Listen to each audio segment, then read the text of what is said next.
بسم اللہ الرحمن الرحیم۔ السلام علیکم عزیز دوستو، سامعین، ناظرین، آپ سب کو میری طرف سے ایڈوانس میں رمضان مبارک۔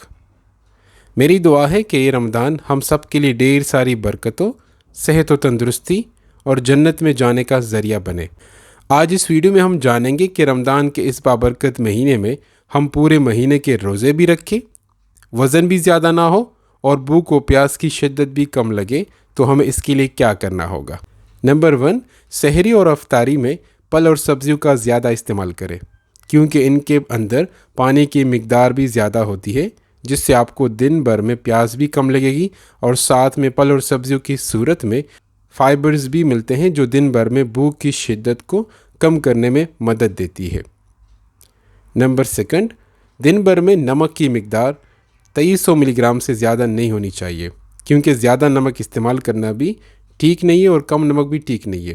تو اگر آپ اس کو اوسطاً مقدار میں استعمال کریں گے تو جسم میں کمزوری بھی محسوس نہیں ہوگی، اور نمک کی موجودگی میں جسم سے زیادہ پانی پسینے یا پیشاب کی شکل میں باہر نہیں جا پائے گا، تو آپ رمضان میں ڈی ہائیڈریشن کے مسائل سے دوچار نہیں ہوں گے۔ نمبر 3، اس بات کا خیال رکھیں کہ پانی کو ایک ساتھ زیادہ نہ پیے، افطاری سے لے کر سحری تک تھوڑا تھوڑا کر کے پانی پیے۔ نمبر 4، رمضان میں صحت مند رہنے کے لیے آپ نے اپنی ڈائٹ میں تھوڑے مقدار میں لین پروٹین جیسا کہ چکن، فش اور تھوڑے مقدار میں مٹن استعمال کرنا ہوگا۔ بیف کا استعمال ہفتے میں زیادہ سے زیادہ 1 یا 2 مرتبہ ہی استعمال کریں۔ رمضان میں ڈیری پروڈکٹس کا بھی استعمال اوسطاً مقدار میں کریں۔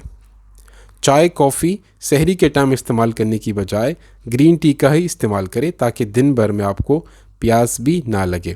سحری میں گرین ٹی کے استعمال سے آپ کو بلوٹنگ بھی محسوس نہیں ہوگی، پیٹ میں زیادہ گیس بھی نہیں بنے گا، اور آپ کو کنسٹیپیشن بھی نہیں ہوگی۔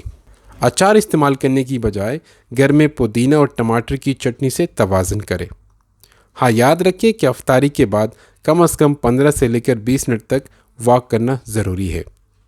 امید ہے کہ ویڈیو آپ کو پسند آئے ہوگی۔ کمنٹ سیکشن میں اپنی رائے کا اظہار ضرور کیجیے۔ ملتے ہیں ایک نیکسٹ ویڈیو میں، تب تک اپنا خیال رکھیں۔ تھینک یو سو مچ۔ اللہ حافظ۔